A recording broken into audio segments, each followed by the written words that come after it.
Hello. What's good, everybody? Wow, I just jumped in right at 4 seconds. We were on that whole time. How's everybody doing? It is Tuesday night, and we are ready to get back into it. All things The Witcher. They finally brought it back, and all smiles on my face. Can't wait to talk about this one. And of course, the ones we're talking about it with, we got AK Erie of Exandria. What's up, AK? It's going, my brother. It's going. Lovely to be here. Let's get into this episode. Oh, we got a couple folks with a couple colds, but they're going to battle through and do it, and we're going to make this happen. What's up, Yennefer's side piece? How we feeling today?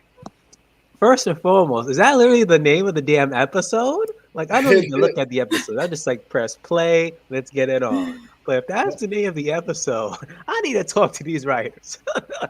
Like, who on earth, co-sign that? Okay, green light the name of that episode. No wonder y'all on strike. Oh, man, that's amazing. Oh, yep. I know a lot of people are not loving this season. A lot of people are complaining. Of course, a lot of people are upset because of what's going to happen with Cavill at the end of the season. But hey, I don't know. I'm just here. I never watched the games. I never read the books. I'm just here for the show. And yeah, this has been a slow burn. I haven't been the biggest fan of this season, but they brought it back.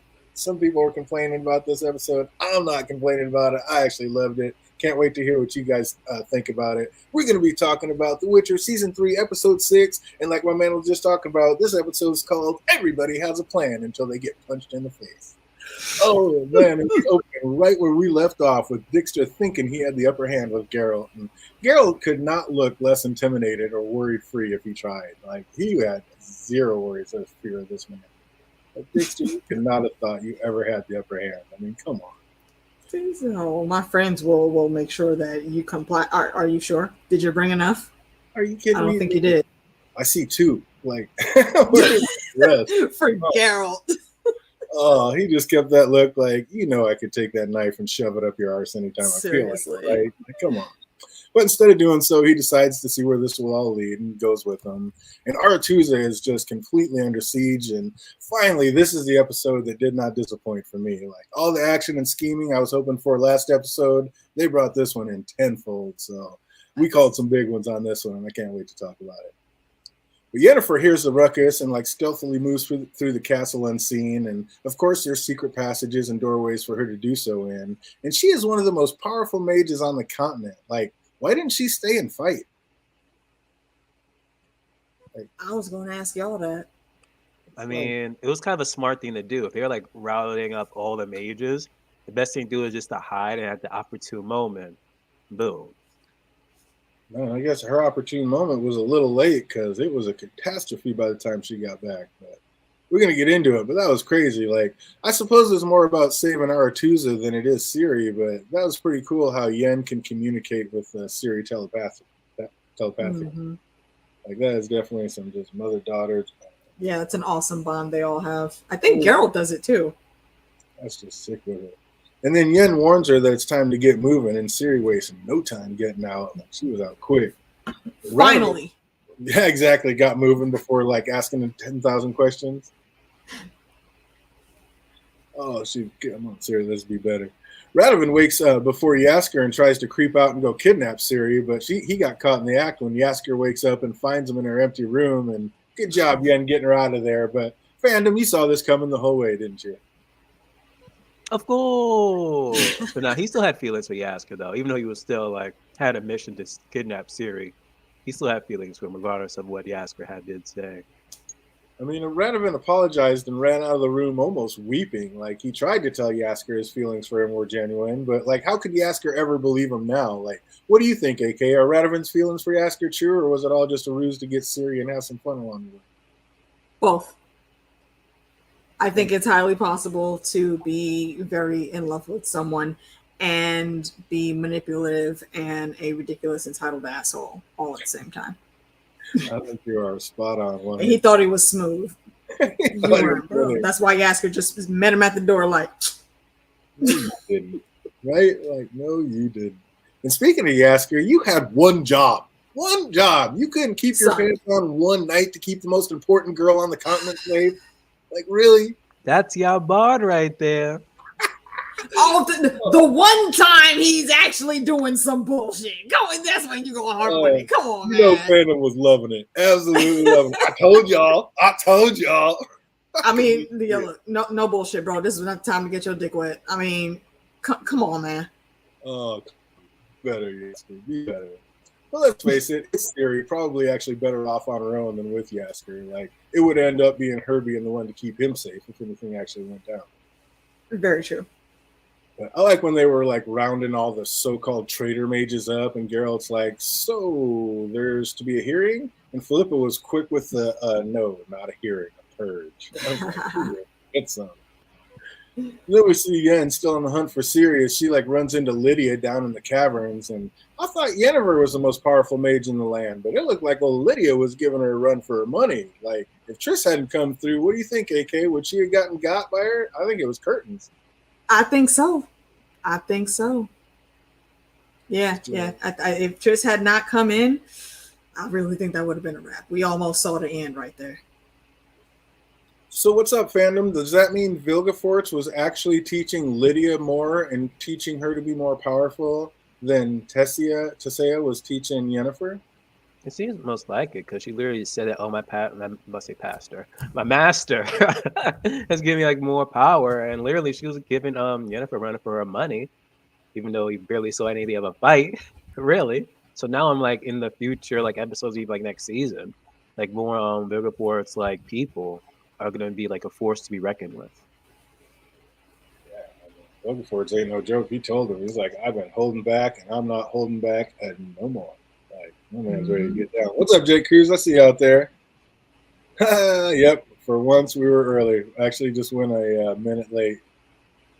Yep, Lydia said her new power gave her masters, and that's what her new master gave her powers, and that's what I'm asking. Like, Vilgefortz actually made her more powerful than Tessia did for Yennefer. That's kind of weird if it's really the mother-son thing. And I know Yennefer is already crazy powerful. Everybody thought she was the most powerful, but it looked right then and there like Lydia was.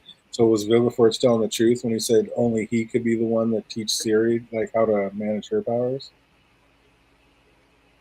I don't think so. I don't think so either. No, he's just saying that so she can go on his side. That's what it seemed. But I mean, if he did make Lydia this strong, now it's making me second guess. I don't know. We have to see where that goes. But we hear in this scene that we did indeed call it. Lydia's love was her boss of Vilgefortz, and who was a traitor and working for Nilfgaard the whole time, repping for the White Flame. It was Viggy running the Fire Mage rants all along. But gotta say, for all the behind-the-scenes plotting and scheming, like Lydia and Rance were up to, like, it seemed like their ends came rather quick and briskly. Like, that was kind of anticlimactic. What do you think about that, AK? A little bit. I think it showed mostly that they're missing the power that they don't really know the true form of. Like, and it makes them really freaking strong. But it's Rumpelstiltskin said it the best, I think. You know, magic comes with the price.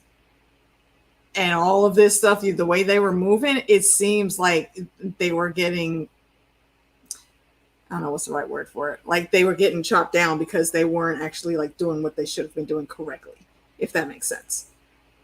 Like it's expending too much energy for them, so it didn't pan out the way it should have. And another one who told them that, another one that told them magic comes with a price was Tessia. And that's how, you remember way back in the day, that's how Yen's first lesson. That's how our girl got her hand all crippled up because Tessia let her levitate that rock without having that flower in it.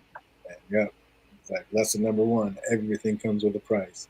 And speaking of Tessia, how gangster is she? She just walked in like all the other mages were like, "Oh, thank God."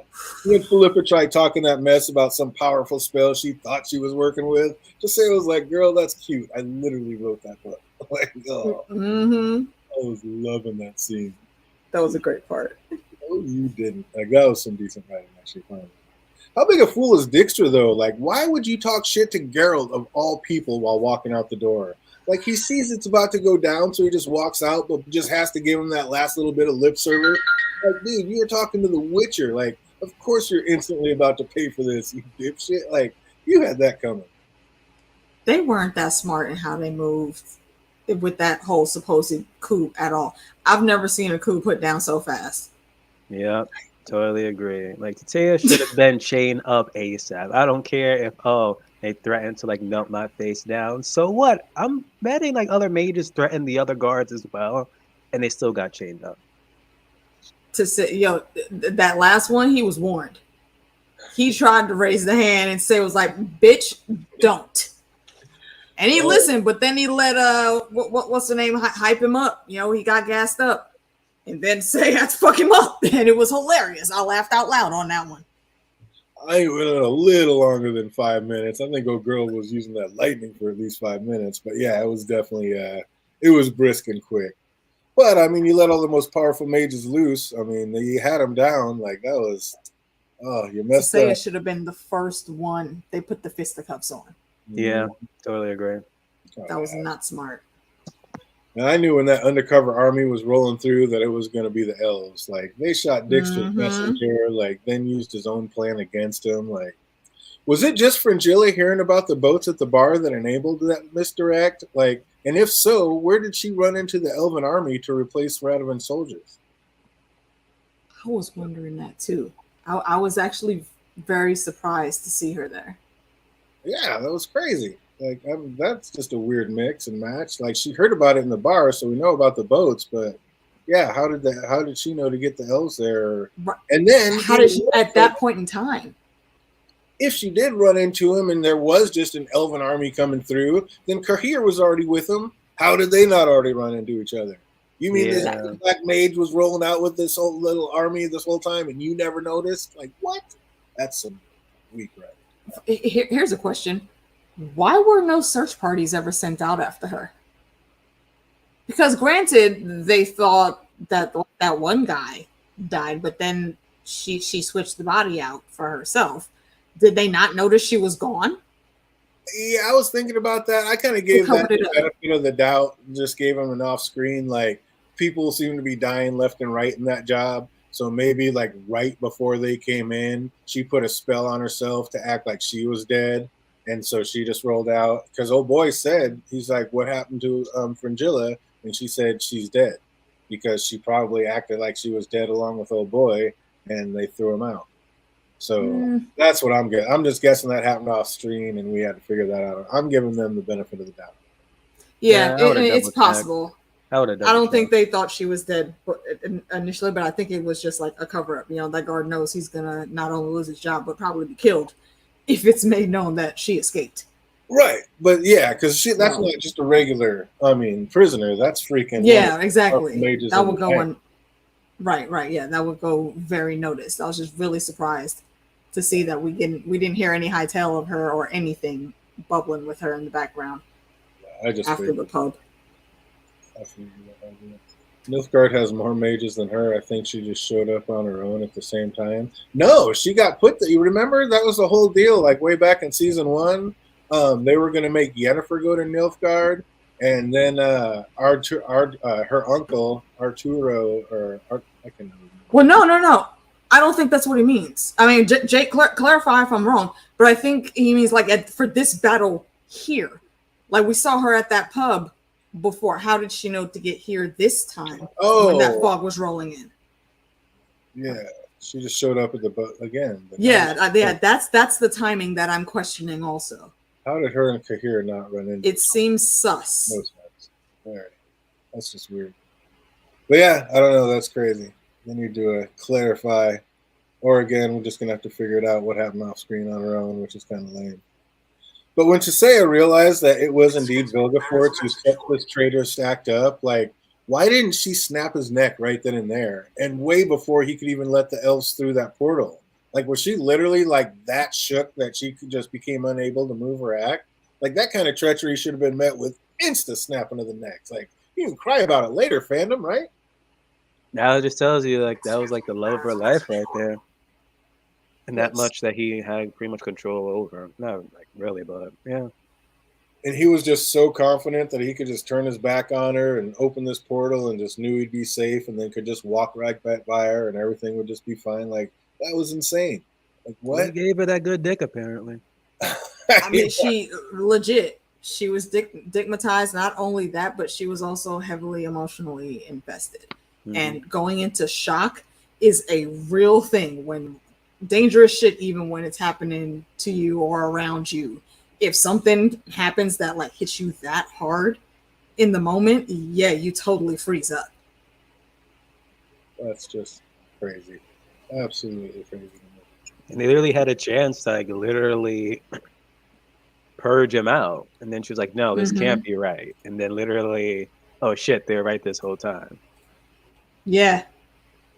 That's it. Yeah, it's like, oh, and you're the one who let him loose. Like, you did this to yourself. So if anything happens, it's like, it's going to be on her. Right then and there, when he said, I have my own aims and they no longer include you, snap. Like, it should have been game over for him right then and there. She even lets him talk more. I'm sorry. No, go ahead. I was going to say, she should have pulled a Star-Lord here.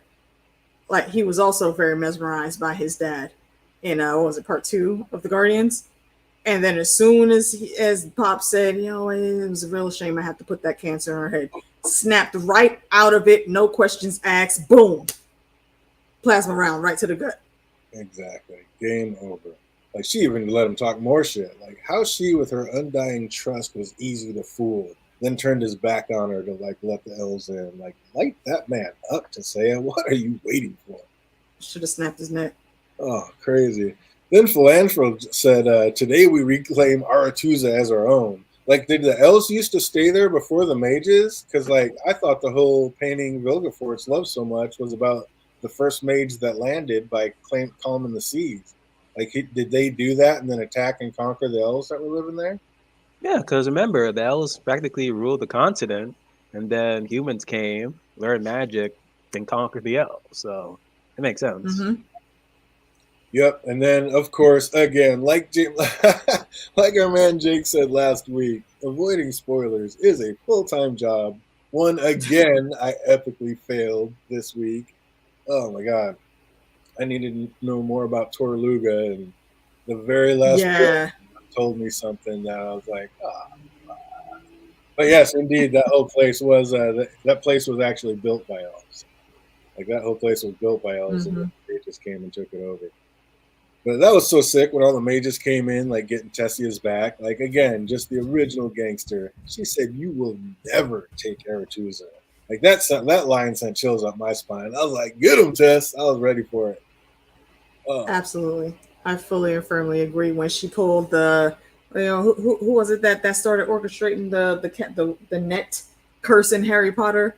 I think it was either Professor McGonagall or Molly Weasley, and that that plasma shield came up, and she put that wall up. I said, "Oh, okay, yeah, this is some fucking Marvel Endgame shit going on here. I'm here for it to see you. Come on now, we know you're bad, but clearly you are on a level that none of us saw coming at all." Yeah.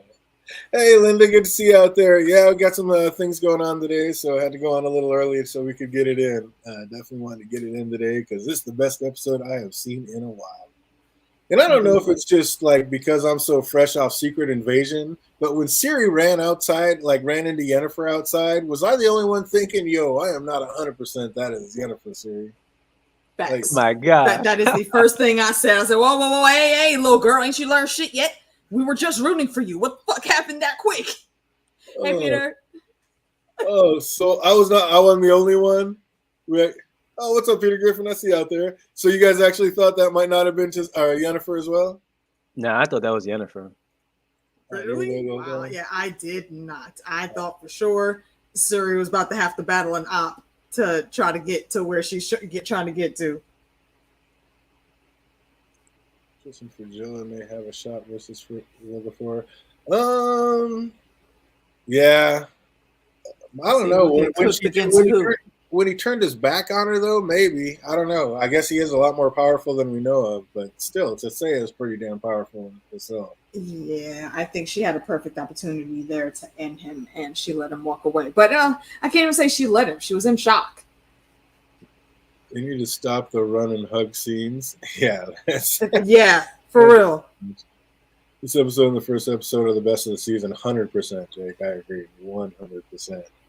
But yeah, like I said, I think it's just because I'm so fresh off Secret Invasion. I thought, sure, that was not Yennefer, and she was running into some other mate. She's like, yeah, let's go get on a boat. Let me sneak you right back into Nilfgaard's hands where you don't want to go.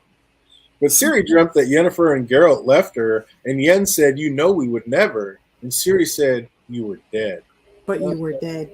Most, if not all, of Ciri's dreams come true. So, did she just tell us that Yennefer and Geralt are both dying by season's end? First and By foremost, did we season. see like a flashback or a dream where she seen this? Did I miss that? No, she just told No, you. she said it. She just She told just you. said it? Yeah. Okay, because I'm like, wait, why didn't we see this then? Now I'm curious about this. And if so, if anything, she probably saw what later happened to Geralt near the end of the episode. But in terms of Yennefer, I'm not 100% sure. What do you think, AK? I'm sorry, repeat what the question was. Most of Ciri's dreams come true, and she just said that they were dead. So, are Yennefer and Geralt going to be dead by the end of the season? I don't think that's possible. If they are still following any semblance of the book, I'm pretty sure they stay alive till the end. At least from the small bit of things that I've seen other people talk about when it comes to the books. So we'll have to see. It would be dumb for them to like rickroll us like that. How do you kill your two main characters? I don't know. It's Netflix, so they can do their own thing here. Just about to be stupid, you know. They got like extremely Thor light. I don't know, coming in to take this role, so yeah, they'll. I don't know. That was kind of just a weird thing for her to say like that. That made me think twice. Like, wait a minute, are they trying to tell us something with that?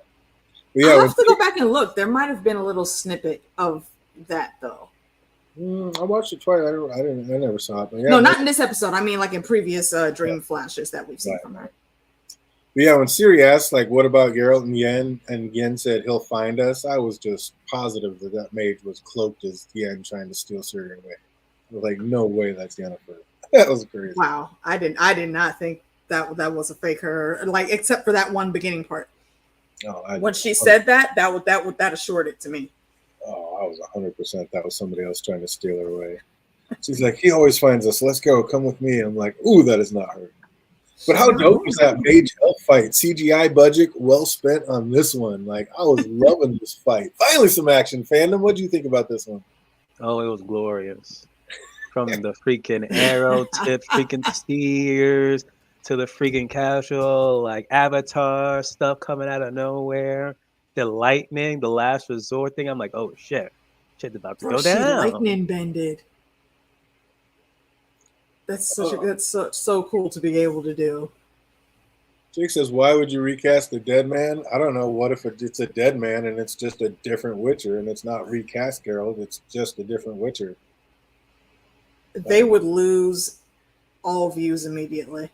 I don't know. You really think it's just going to be a new Geralt? Like from a different timeline or something? Like how they did a fake I don't think Ciri? it's going to be from a different timeline. I think it's going to be just that Geralt recast, and they're going to pick up right where they left off, wherever it is they're going to leave off for the end of this season. Like basically all of Nilfgaard is going to be after him, so Yennefer is going to have to glamour him as somebody else, and he's going to wake up basically like a faceless man and be a new person. That's a theory. I'll give you that. Something like that could happen, but I don't know why that would. I mean, for the way this scenario would be going,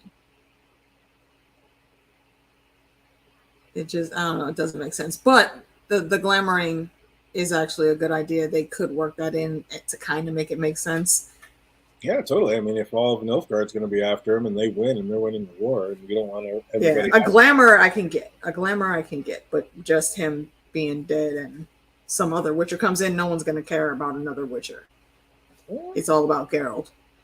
I'd love to know some more about some different Witchers or what's going on, or maybe a prequel to how it got to that Witcher. Because there's all Witchers doing all sorts of different other stuff while Geralt's out doing his thing. He's just supposedly the best Witcher. I don't know. It'd be tight. I'm excited to see how they switch that up. But yeah, I could totally see him doing it that way, just faceless man style. Need to glamour him. So, of course, everybody knows about the blind butcher. The blonde butcher. Was it the Butcher of Blafkin or something like that? Blafkin? I don't remember which one it is. It's probably more calling Butcher. And speaking of the CGI, like Phil Evangelo went out like a G in this one. When he jumped in front of that Tessia blast to save his queen, just got imploded into a million blood droplets and sprayed all over. That was just insane to me. Absolutely insane. R.I.P. Because at one point I'm like, yo, there better be someone gonna die in this damn thing. If not, then what was the point? I don't want to know who this friggin' red shirt's dying. And then finally he died. I Yeah. was like, oh shit, it's about to go down now. You just killed the queen's husband. That was like her, and the last one at her table, like her. Oh, that blast took both VIPs out of the game for a minute. Oh, that was like Mhm. that's her last one. Like I said, that's the last head of her table. Like now Kid what? died, brother died, husband died. That was the catalyst. I mean, but honestly, what did you expect? This is war. You're the one with very decent magic skills, and you put yourself on the front line like that. You're not just some commander of an army. You should have known better. Oh man. Hey, Mother Own. Hey, what's up, Mother Own? I see you out there. Yeah, Jake said that's not what's going to happen. They've already said so. We're just getting a new girl. Really, I haven't heard that. I hadn't heard that either. I could just see. You meant like a different cast. That's that's just what I assumed it would be. just yada They would yada. pick It's up right where- over. What the hell, Peter say? Oh, she said they're just going to yada yada and never speak it again. Oh, somebody suggested a fractured timeline leading to a different girl. Like, yeah, they could creep through to another, in through another portal. Maybe Siri jumps in through another portal and they're on another plane, and Geralt looks different on that plane.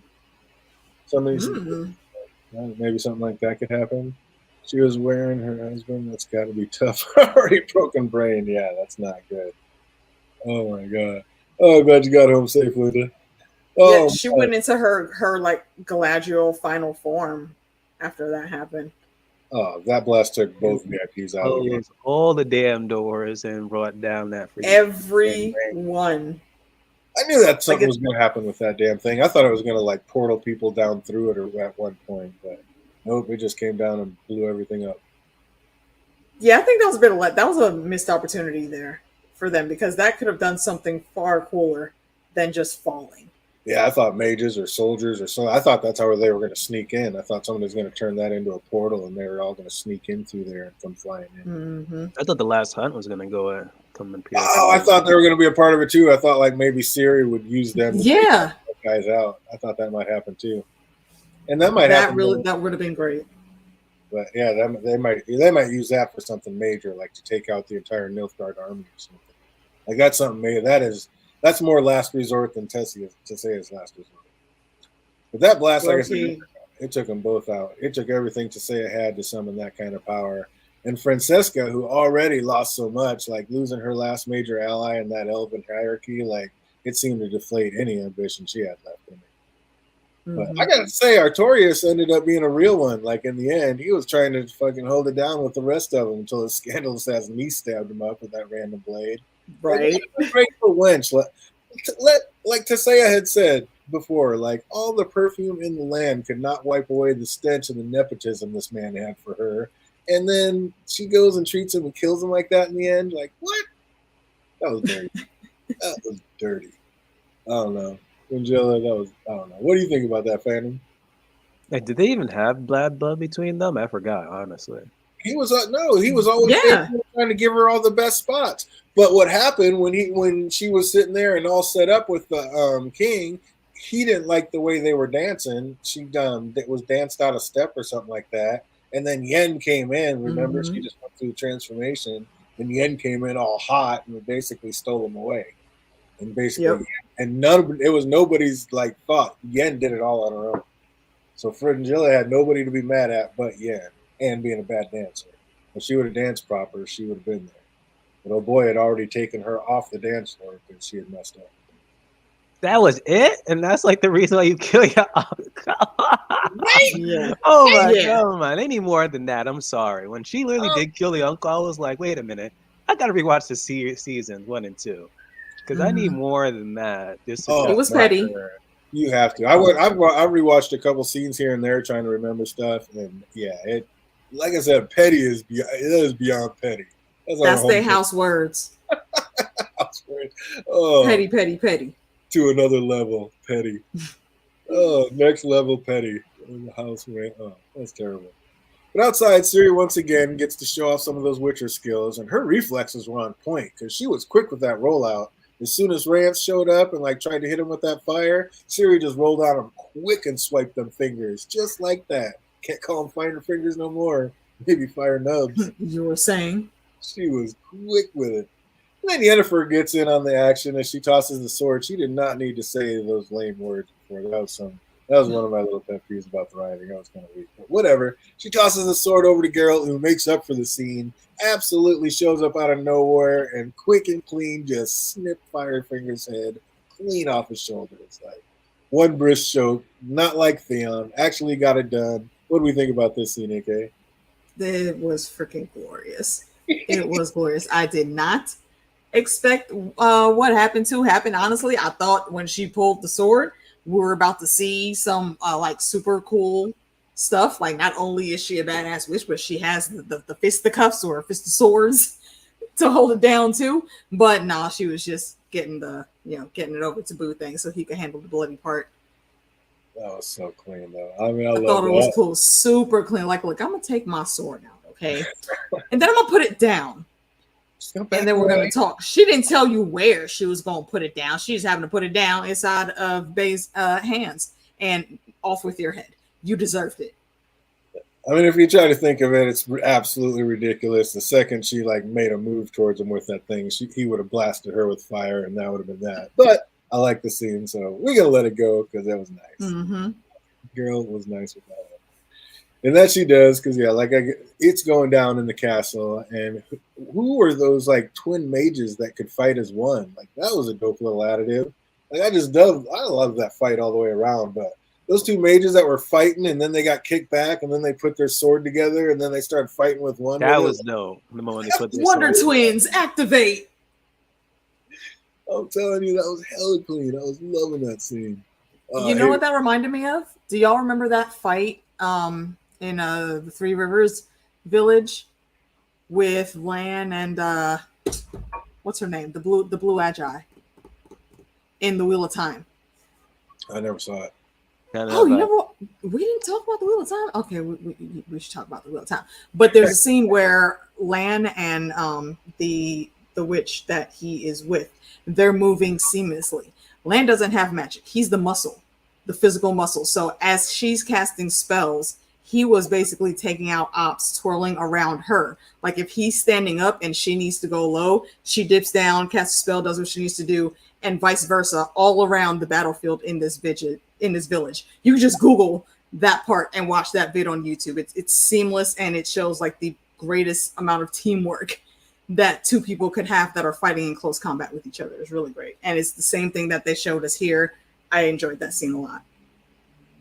The only thing I could compare it to is like Winter Soldier and Cap getting down together on Iron Man. Just feel it. Yeah, same energy. But it looks like Fringilla has found a new side to fight on. Like, why would she side with the elves who are fighting for Ymir? Like, is she still trying to get her way back into his good graces, fandom? No, because wasn't she like cool with the elves in previous season, if I'm not mistaken? So it wasn't that much of a surprise that her and Fringilla were cool, that she would like side with her. I thought she got captured by the elves. I can't remember. Yeah. I thought the elves. Yeah, I think there was something there too, if I'm remembering correctly too, DJ. That there was some animosity there for some reason. I don't remember what it is though.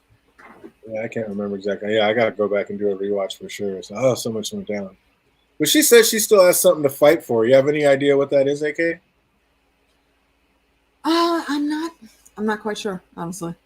I can assume that it has something to do with Ciri because she is highly sought after by all factions in this season. But beyond that, it's not really clear what she's talking about. We're going to need a bit more exposition to get all the facts before we can formulate a decent opinion, I think. I mean, for her, it might be to take over everything. Because, I mean, she is definitely one of the most powerful mages in all the land. Like, even when they all came in, like, she was in Yennefer's class. When they all came in, like, the reason her hand got messed up, because she was able to instantly recite the cantation and make that rock float. Like, nobody else could do it. Everybody else was trying. Like, it took everybody a hot minute to, like, get it up. A little bit. She instantly walked in, said it, and had that thing floating. Like, she's one of the most powerful mages in all the land. So I don't know. Definitely. I would say, if not number 3, at least number 4. Definitely. I'm just saying she might have like Vilgefortz type aims. Like she might be looking at the whole. That's highly possible. She could also just be one of those people that chooses to read the room. She's not necessarily going to pick one side or another unless she has to be like in, proper accordance with how we saw her like get into power in the season 1 and then throughout season 2. Here, I think she's seeing that whatever everybody else is doing isn't quite working just yet, so she's hitching her wagon to who she thinks is going to get the closest. I think kind of like the Iron Bank does in Game of Thrones. Whoever they'll back and fund, whoever they think is going to actually get them a return on their money. I like the way Jake's thinking revenge. And it could be revenge too. Yeah. Come back, and maybe that's why she's trying to talk Kahir out of going back to Amir, so get rid of one of the most powerful warriors, so she can, have an easier time getting back at him. We did just say she's a daughter of House Petty, so it's fitting. It tracks. Our house words, next level Petty. Absolutely. Oh yeah, she could definitely be the 4th. Yeah, I would definitely say she's in the top 5. Yeah. Like top 5 easily, absolutely. Oh, girl had the power before she even was taught anything, and now she's been doing it. She just needed to know how to harness it right. Yeah, now she's been doing it for decades, and oh, girl is powerful for real. Oh, she said 5th if you count Siri. Yeah, gotta get Siri. Yeah, pretty much. I like how the reinforcement mages just walked up saying the doors are magically sealed and then just blew them open with even stronger magic. Like, not in our house. No, you didn't think you like, excuse me, bitch, you were saying? The audacity. How dare you? And it was ironic that the oldest mage, whose name is Gerhardt, was having a heart attack. Oh, I was feeling bad for the old man. I thought that guy was going to do something crazy since he's like the oldest freaking mage in the continent. He did do something. He had a heart attack. That's what old people do. Oh my gosh. I thought he was going to do something like Nicholas Flamel and crying to the underwater or something. But no, he didn't do a damn thing. We expected him to come in and, throw some well-learned wisdom and hands like Melisandre did. But what happened, he was actually Maester Crescent, and it just didn't work out that way. So these mages are years old, and they all look good and hot and keep their appearance. This man is so old, he doesn't have that much magic. Like, he just has to look old. Like, can you imagine? And you think he's going to be in there battling somebody? This man is just trying to stand up. Like, I mean, Yoda was walking with a cane still kicking ass, so I will take no excuses from him. No excuses. This is your life, bro. A different species and a different fandom. Oh, I don't care. Well, one, I hated the armband idea to let us know who's on the winning side. Like, but in their defense, like they said, they were just against Vilgefortz. Like, and they should have been with his shady ass. Like, don't you think, Fandom? They should have been with Vilgefortz? No, those when they tried to come in and Idris was like, "No, stop! You've done enough." And they're like, "No, wait, we just wanted to stop Vilgefortz." And they ripped off the armbands, and they're like, "Tess." Now I get it. Yeah. However, though, it's given Nazi. They could have did like a pendant or something, like hand of the king or something. I didn't like the armbands, but in their defense, when they said they were just against Vilgefortz, they should have been. True. That is fair.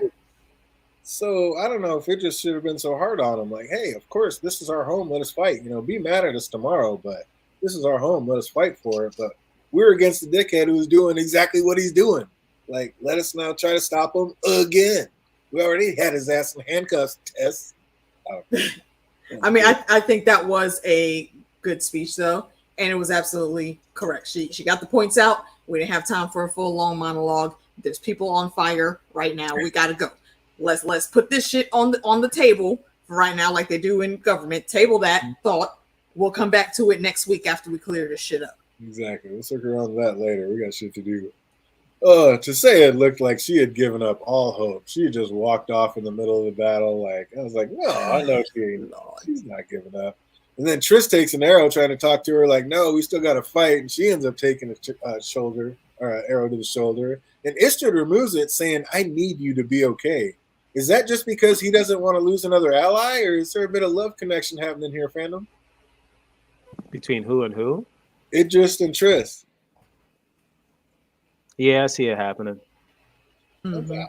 I can see them going. You down with that, AK? We shipping them? Both, absolutely. I could definitely say it's like, I need you to be okay. Well, why do you need her to be okay? I mean, you want her to be okay. But why do you? Look, Triss is sexy. Oh, hell yeah! Y'all know I'm not really for the male persuasion like that, but he pretty, so I get it. Oh, I love the newest dude. When he had a little short fro. The hair is working for him. Yeah, the hair is doing it. This is a whole new man. I'm down with it. I like it. This is how he should have looked. Right? Then up above, Tisea sees her fellow mages just being shot up like pincushions below, and she just decides it's time to cast that spell of last resort. And Yennefer sees this and realizes that she just cannot yet leave her mother. And Geralt says, we've come so far to abandon each other now. And Yen's just like, so don't abandon me. Did she really expect Ciri and Geralt to stay there, putting Ciri's life in danger, AK? Yes. And I think she was right to make that assumption. It tracks a little different than with Geralt. When it was Ciri and Yen, she was like, no, we can just go right now. We don't need to stay and wait for him because he's going to find us anyway. And that is a fact. That's not just like wishful thinking. The other way around, it don't work so much. So yeah, bruh, don't leave. Hold me down like we've been holding each other down. Let's clear this shit up and then we out. You're gonna walk right back into the lion's den, though. I mean, that's pretty dangerous. They're all there for her. Sometimes it gets a little bit more dangerous before it gets all good again. I mean, we've seen this connection throughout this whole season. I think it's been very big in the background. The motherly relationship with Ciri and Yen, and then with Yen and Tisea. So I think it's really cool how when like shit is really hitting the fan and either one of them are in trouble, they both know if they can to try to get to each other. I mean, and I really love that dynamic.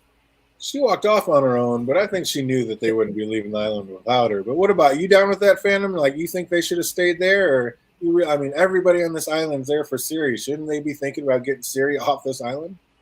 Yeah, get off that damn island. There's like too many people like waiting and wanting her.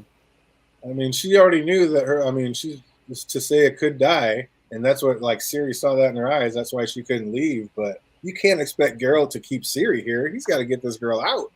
He got to be gone. Like, he doesn't It's like, yeah, I get it. They're on the run, and yes, leaving right then could possibly have been beneficial, but I would have rather, things actually happen the way it did, because now we got rid of like the ultimate op at the moment now, and that I don't think the setup would have been right for that if they didn't, do what they did in the order that they did it here. If that makes sense. I went about saying that in a very roundabout way. Sorry. Speaking of roundabout, then Cahir and Fringilla get their nice little reunion, and she drops some quick words of wisdom on him, and he runs off to search for Ciri. But again, how the hell did Cahir roll with the elves and not notice his big black maid rolling out? Like, get the hell out of here. This was insane. I think that's why we're all questioning, like, when exactly did you link up with these people, and how did Cahir not see you? Because we've seen this man in action. He's very good at what he does, even if you're trying to disguise yourself.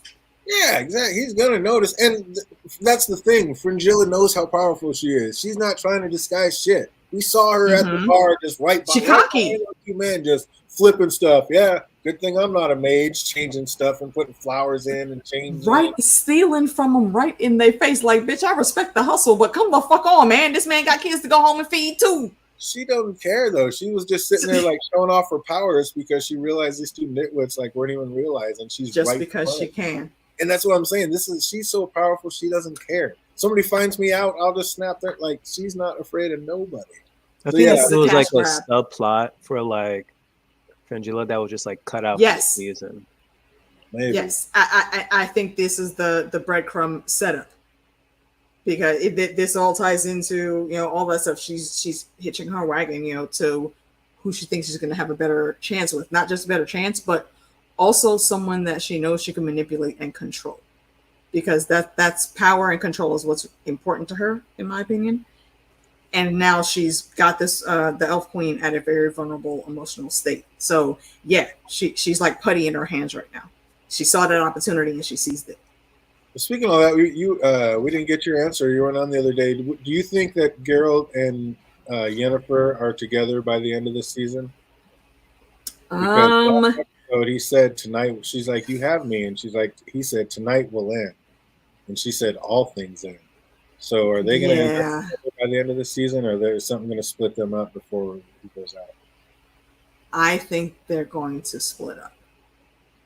And I think that's going to be the main crux of the situation. And once the next season starts, they have to. Not only do they still have to, try to work towards whatever goals they're working towards, but they have to find Ciri again. They're going on another adventure quest. I don't think they'll be together at all at the end of this. I think everyone's going to be in some different place. What that place is or why they end up there, that I can't even speculate on yet. That's not my answer. What's up, Fandom? Oh, Tessia apology. Free Tessia. Oh yeah, we do. We do. I told y'all since episode 1. Free my girl Tessia. Stop disrespecting her name. I do indeed apologize. You were just duped by love again. Absolutely. How can we know? I mean, that's like guilty by association. You should know better. Come on. One of the oldest men and elder in this house. You got to be better. I agree with everything Linda just said right there. Oh, of course. Absolutely. Yeah, they have a bond stronger and all. Like it spans all across the continent. Like you said, never lost, always found. The dragon knew. Definitely the dragon knew before they did. So Tissaia, being at her wit's end, calls the elder gods and absolutely brings the thunder, literally. Like she's about to just go Mad King and burn them all. And Vilgefort seemed to be waiting in the room for Istrid to get there and reveal where the book may be hidden. Like, did he not know? Like, did he need somebody to show him where that book was? He had no idea. He needed Istrid to come in and figure it out. Maybe he might have known where it was, but maybe there was some type of magical barrier that he needed out of the way first.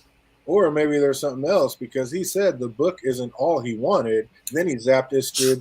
Yeah, I think he was just waiting for him to like appear in that room and then open the now him as well. He knew it would be Istrid coming for the book. So what else do you think it is that he wants with Istrid in that book? And with Istrid, it seems like he can know how to translate the book, right? Is that what it is? Maybe just somebody who understands the meaning of what the book's saying? Yeah. I mean, that makes the most sense, I think. Absolutely. Oh, speaking of catching one, it looked like it was about to be curtains for Dixter right there, but then Philippa swooped in to save his arse. And I don't know, now that she's literally saved his life, like, will he start treating her with more respect, AK, or is he just going to go back to being the chauvinistic pig he's always been? He just gonna go back to being an asshole he always was. There ain't nothing up until the last moment, which I don't know how he didn't see it coming. When Gerald hit the brake on him, you was talking all this shit, old man. And then it came down. You actually tried to fight Geralt of Rivia. You claim you see him as a brother because you know everything about him. You understand him. You consider him an ally because he doesn't use magic like these other miscreants do. You know what he does do, though? Fucks people up on a regular basis when he needs to.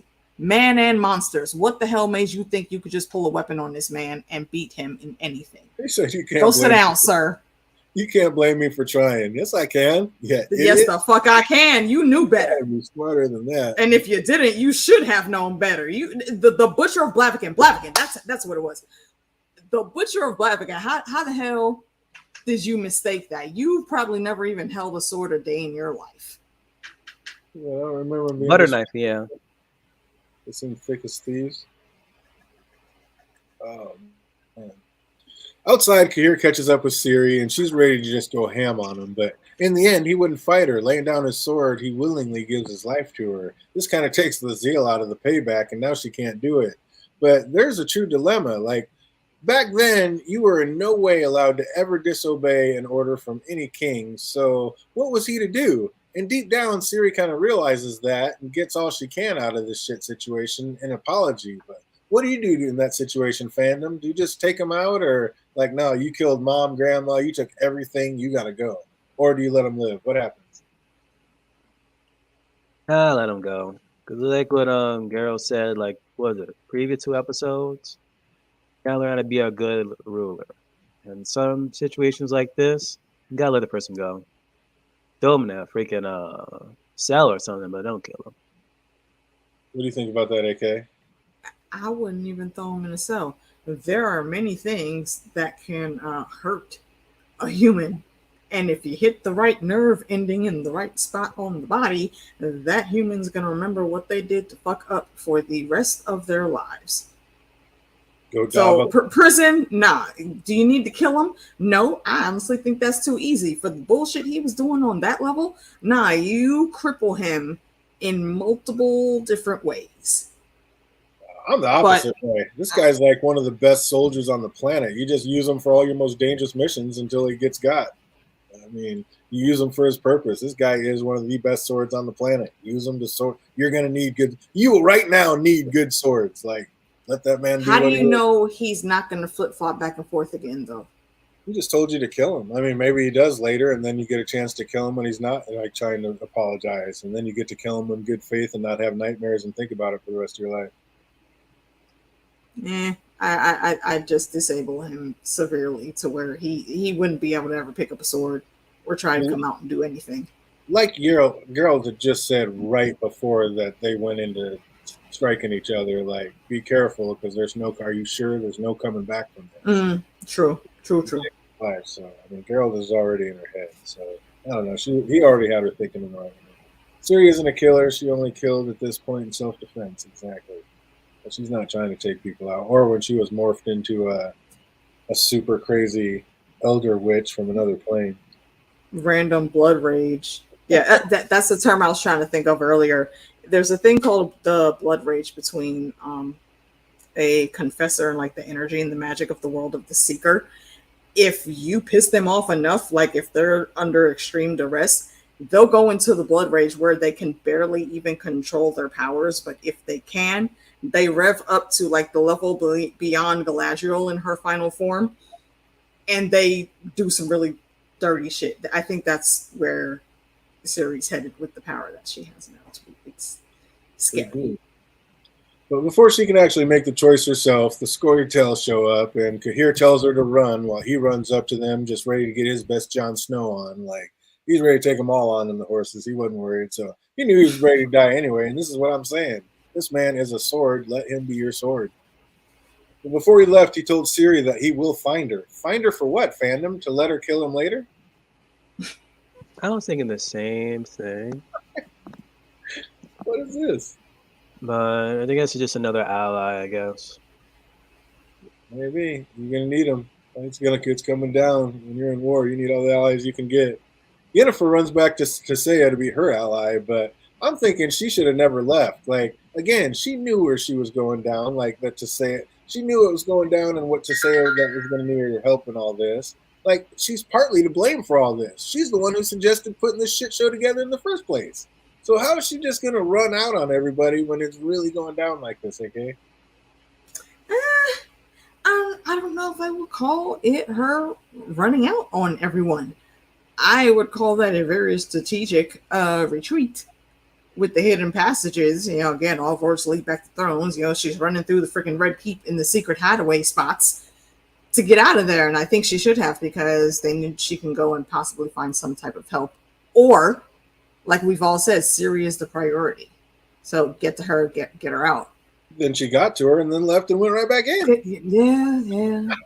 I'm not saying it's the greatest method, but I get why she made those moves. Make a decision and stick to it. She was looking for Ciri priorities. Yeah. Well, I found Ciri. Okay, now let me run right back in there. Like, girl, you could have probably stopped a lot of this. Like, what are you doing? Oh, that was a mess. Shout out to Naruto. She just should have did clone jujitsu. One clone of her just go get Ciri. The other one stays here and fight. Oh, there it is. But when she got to the battle room, it looked as if it would be a standoff between Francesca and Yennefer, and That is until our boy Strogobor came rolling through after tapping into some fire magic. And it looks like in the end, Strogobor was also a real one. Like, he did actually kind of seem like he was doing what at least he thought was best for the realm. So, got to give an apology to Strogobor. But by the end, like we were saying, there's no way that this is him. It's way too obvious. It's definitely somebody else. I would say we actually called that. We called that correct. Yeah, I from the beginning, I just didn't think he was really powerful enough to do all this, or even had enough clout, because they don't like him. Everyone like very openly has bad feelings about him. I did appreciate though. Did you guys ever watch Lovecraft Country? No. There was an older character that got summoned in. His ghost was summoned in to try to handle something, and he was highly agitated and pissed that his eternal rest was called upon by the people that called him. And this here, while what's his name, Sugar, while he came in with like all the smoke and looked like he's fighting on the best side, I think he just saw like, okay, you know what? I be doing some fuck shit. I get it. I know myself, but you assholes over here, we need to have a talk. So I'm gonna let them get out. You stay here. And he held it down. And I don't like the guy, but I do respect his gangster, because when it comes to magic, he knows his shit. Yeah, absolutely. And Jake, I mean, yeah, I'll give you that one. Yennefer did go. She found Ciri, kept her safe because she was there with him when Rance showed up. So he couldn't just take her and go. So kept her safe. And then once Geralt showed up, then she ran back to go help Tissaia. So if we look at it that way, I guess I can give her that. Yeah, that is commendable. And I mean, it's Yen, though. That's her daughter. Of course she's going to do that. So I'll only give you that one. She went out, made sure she's safe, and went back to battle. So then it's time for Geralt to get in on some fighting, and his meeting with Rience, like, that didn't even work up a sweat. So it seems like he'll find the fight with Vilgefortz a bit more challenging. Holy shnikes. Vilgefortz said he's been holding back this entire time, and he's ready to show it. And show it he does, and he commences to whooping Gerald's ass up and down the beach. Mm-hmm. Like, the freaking Monkey King staff he had there. Son! Let me tell you. Yo, what the hell is the Monkey King's name? Like Wudong Fang or something like that? Yo, he absolutely tapped into the ether to get that power. That was a great role. Oh, that was ridiculous with it. Like, Geralt seemed to semi be holding his own until his dumbass tried to use magic on a mage. Like, and one of the most powerful ones at that. Like, what were you thinking with that one, Geralt? Like, come on. You should be better. And so much for Geralt having a fine blade. Like, Vilgefortz snapped that metal like a pencil. Like, I saw a spoiler thumbnail on YouTube, and like, side note and public service announcement for everybody, all the other content creators out there, like, quit being the asshole that uses an image of the biggest spoiler in an episode for your thumbnail. Like, there's always shit. I mean, there's always people that are going to be that have not seen the episode yet. Quit trying to ruin it for them, you fucking trolls. Like, there's plenty of other images to be used. Like, you ignorant assholes. Oh my god. And a ramp. It's that, and the way they think that you can title these videos any kind of way. If you actually care about what's going on and how people perceive all of this information, maybe stop. Don't give spoilers like that. Ruthless. Like, you know what you're doing. Like, oh, I'm gonna have clickbait. I'm gonna show this. The best clickbait. Yep. Like, you're that annoying, unintelligent. I mean, come on, do better. You are smarter than this. You don't need to do just go for the cheap little extra 2 clicks you think you're gonna get doing that. Just stop. I hate it. It's so ruthless. Like, it's impossible to watch YouTube like without being, if you've ever clicked on anything in that, now you're gonna get all the stuff about that. And then you start seeing some of these nails and titles. You're just like, are you kidding me? That's when I look up like one review or so. I literally have to like delete my whole history. Right? Everything. Yeah, I do that on a regular. Yeah. Or I'll just say, don't recommend this channel if they on some bullshit like that. Yeah. I mean, usually I always obviously wait until I do the outline so I don't get influenced. But sometimes it's just like, oh, you've looked at, 2 episodes before, so maybe you want this episode, and YouTube just pops it up in front of you. You're like, I am not there yet. What? I didn't want to see that. Like, But I saw a thumbnail with Geralt looking just hella beat up and laying in Triss's lap. We already knew that Yennefer sent Triss to go find Geralt, so I'm guessing he'll be recovering, but this may be the beginning to his end. What do you think? Like, is he going down or is he going to recover from this, fandom? No, he's gonna recover. I kind of wish that this episode was kind of like the part 1 finale, and then part 2, when they opened up, what was it, like a week or 2 ago, would have opened up to episode like, what is it, 7? So 7 and 8 7. would have been like the second part. Because this would have been like a good way to end it, where our heroes are defeated, what's gonna happen next, type of thing. Yeah, I agree. Somebody always wants to be first. Want to be the first one out. But, I can't binge them. Got to do it this way just to be able to guess because it's definitely a lot more fun for me to be able to guess every week what's going to happen and try to figure I hate it. Right? Oh, yeah, that's ruthless. But, especially during the, what is it, Only Murders in the Building? I was like, God. I need to know. You don't even know. You can pop those. See, because they just came out. Dude, they came out. I was like, I wonder if they came out right at midnight. Sure as shit, they're both sitting there, and I was like, yeah. I'm like, I got. I'm like, man, gotta wait for the Giant Tamer before I can watch them. I was dying to watch them last night. But yep, that's coming up. That's next. But Vilgefortz heads to Ciri, who makes her way to the top of the Torlara, and she seems to find a monolith with creatures trying to communicate with her from the other side. Vilgefortz warns her that she's not ready for that kind of power yet, but as usual, she's not trying to hear it. I don't know, should she be messing with these things, fandom? I mean, the way how she was looking at that thing, it was like everyone how they looked at the One Ring. Like, they hear the voices, they're drawn to it. Don't do this, don't do that. But hell, she was drawn to that damn monolith. I just want to know what specifically were those voices. Was it the last hunt? Or it could be something even greater than the last hunt. Because the way how he was on to it, he was like, yeah, step back, Ciri. You don't want any of this. You don't want that smoke yet. You're not ready for that. Throughout the entire episode, this man was not afraid of anything. But the moment Ciri was like walking towards that monolith and about to do something towards it, he was like, okay, hold up. You're not there yet. Let's train you. Be on my side here. Yeah, that was the wrong thing. Only me, stay with me. Yeah, okay, you gone. Bye-bye.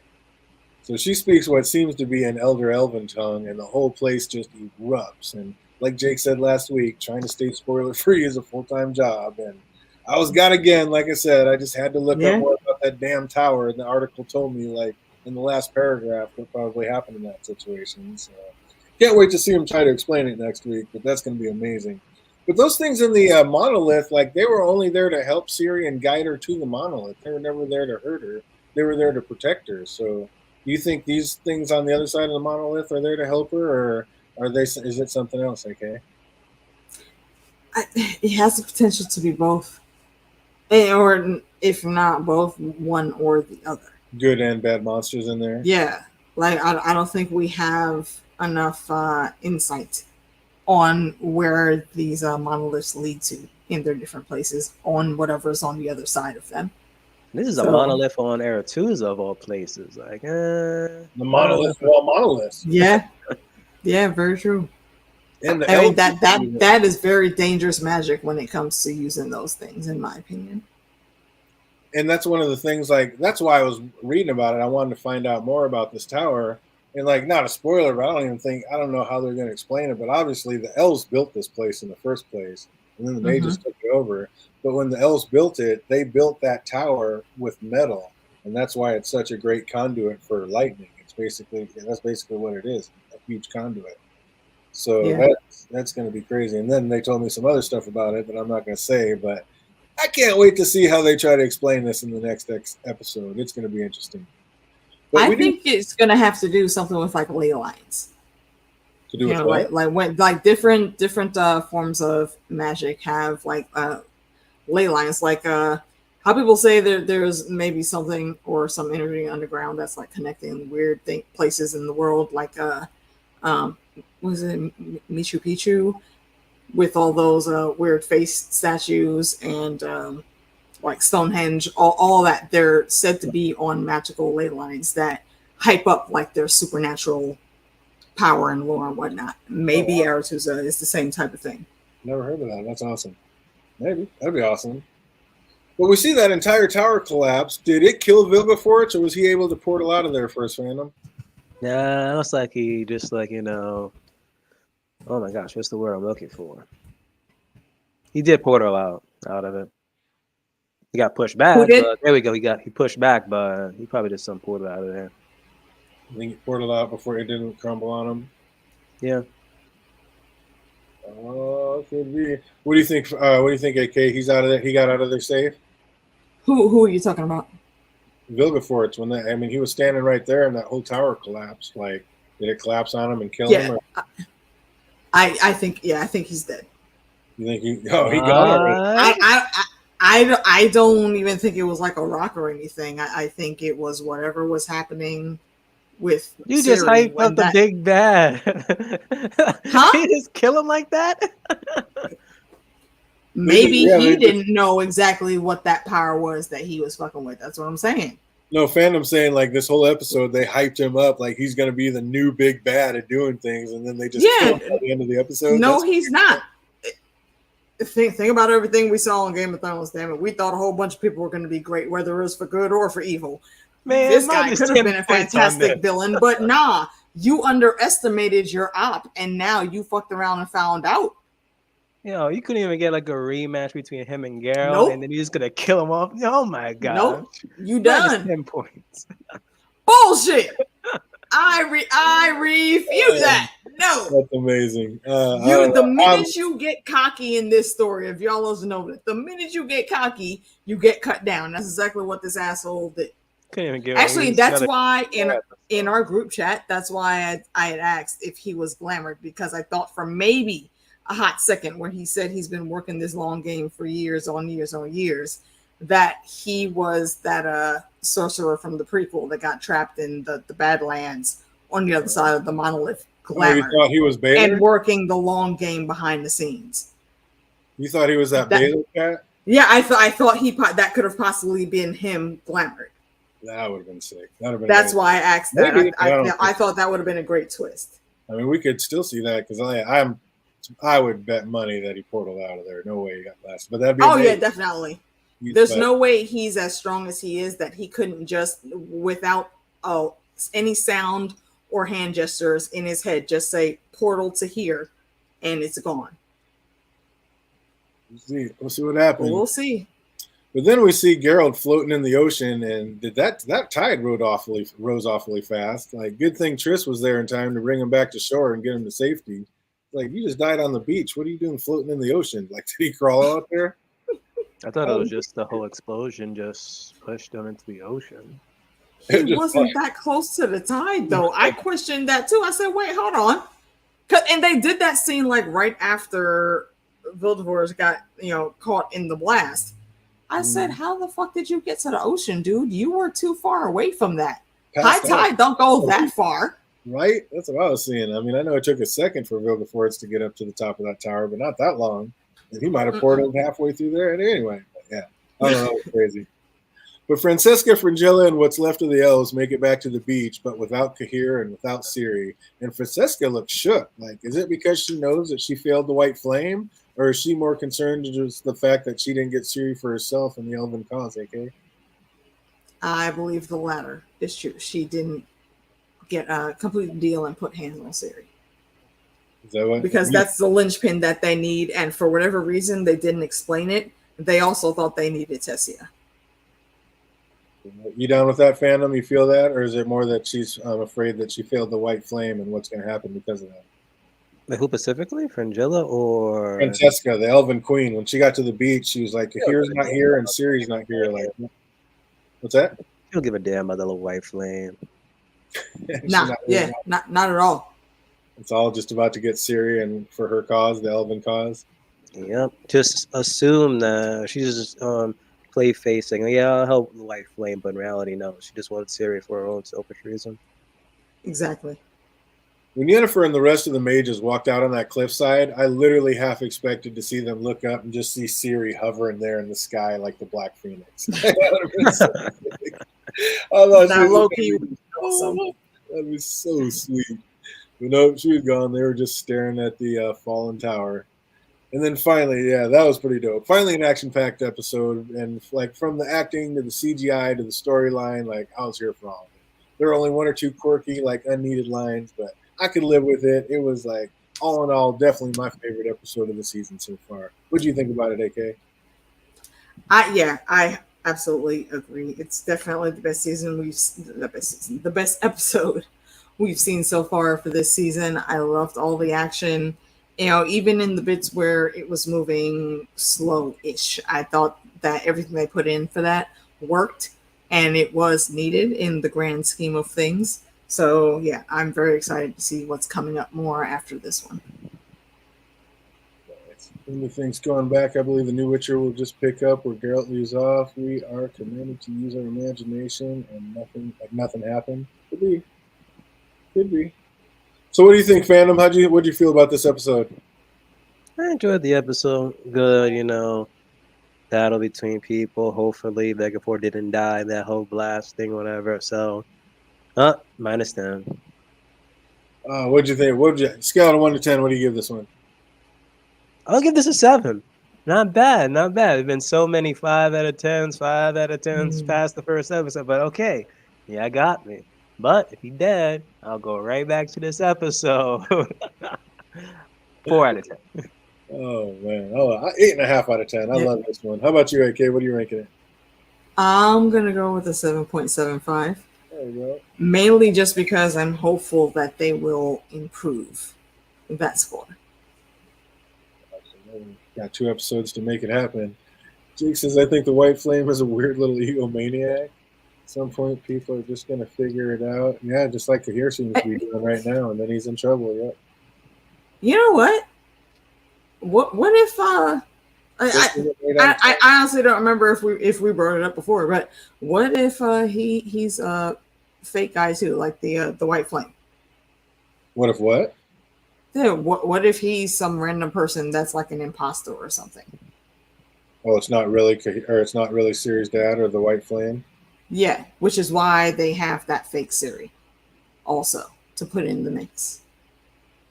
I don't know to what end they would do that for, but just speculating randomness. Yeah, that'd be pretty convoluted. Well, we must enjoy before the replacement comes in. We only got a couple episodes left. Enjoy it while we can. Oh, and speaking of just having a couple left, we got just a couple questions before we get out of here. Some trivia. If you know these answers, write them in the comment section. If you're watching later, put them in the comment section down below. What did Radovan tell Yaskar's true reason for wanting to hand Ciri over was?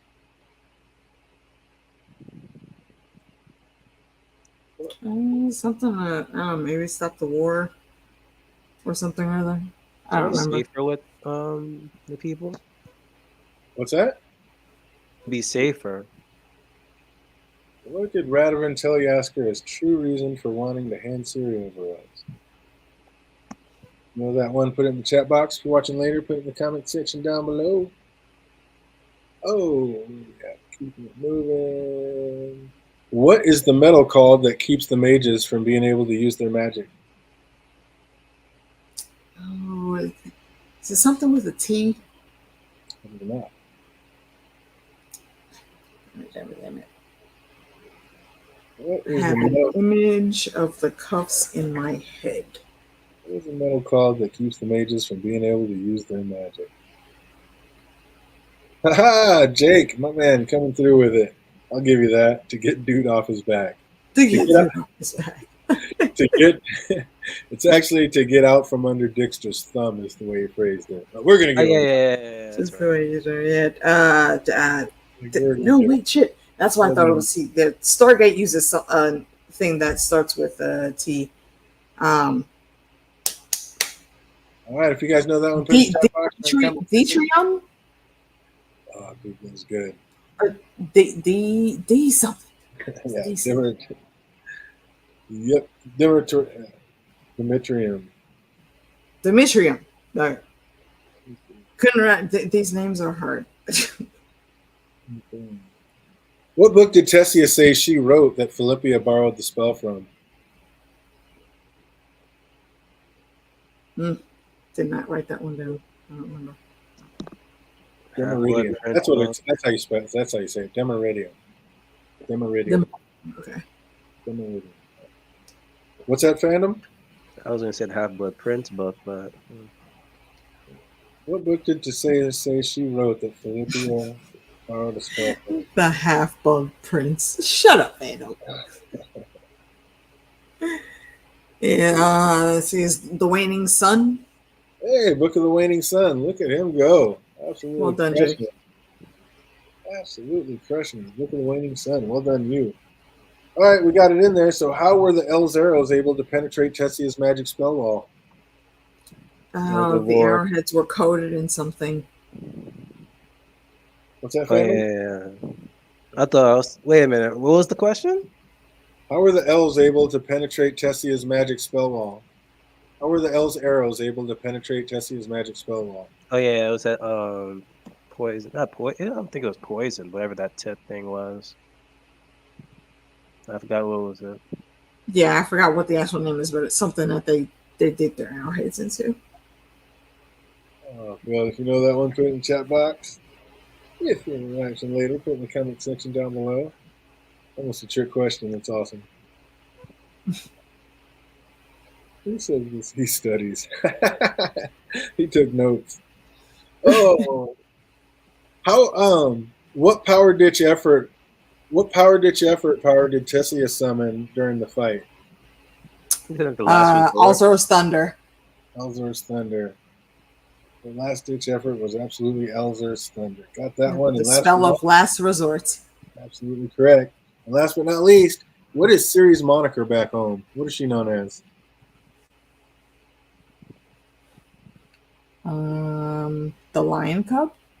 The Lion Cub of Cintra. Close enough. We're going to give that to you. Absolutely correct. Well done. Ended on a bang. Ended on a correct one. And that's going to do it for us. Got anything going on Wednesday, guys? Or are we just going to be back on Thursday? You mean, wait, hold up, Wednesday? We do things on Wednesday? No, I'm saying, are you doing anything on Wednesday? Do you have any announcements going on for anything going on tomorrow? No. Besides sleep. No. Yeah, nothing for Wednesday. Friday, we will be doing some Jackbox games with Citadel Trivia Crew. Feel free to stop in on their channel. Let's see, what else? I'm not sure what me and the ladies are going to be doing coming next Monday, but I know we're going to be getting into Foundation at some point, so maybe not this coming week, but the week after. And outside of that, nothing much. If any of you guys want to guest host on Trivia with me and Fandom, hit one of us up on the Bookface or Twitter roast, or I guess it's like don't dare you say it, or whatever the fuck it is, or on Threads. Twitter. It's Twitter. I am on Threads. I'm on the Bookface. I'm on TikTok, so you can find me. If you want to come chill, let me know. We love having guests on. There you go. Let her know. So that's going to do it for us. I hope this Thursday, I think we're going to switch it up. We'll keep the Witcher going on Tuesdays, but I think on Thursday we're going to switch it up and start the murders, only murders in the building. So you guys watch episode. They already dropped episode 1 and 2, so we want to catch up right away. We're going to be reviewing episodes 1 and 2 this Thursday. Are you guys both going to be able to get them watched by then? I think so, but are we? Did I miss Avatar, or are we still doing Avatar? No, it just keeps getting pushed back because they're finally dropping. All right, getting pushed back, so Fandom doesn't have to watch it again just yet. But yep, this Thursday we're going to be back on with Only Murders in the Building, the first 2 episodes. So get those watched. We'll be doing that, and we will be back next Tuesday talking to the second last episode of The Witcher. So I hope everybody out there is having an absolutely fantastic week, and it only gets better from here. Until Thursday, you guys be easy. Geralt is great.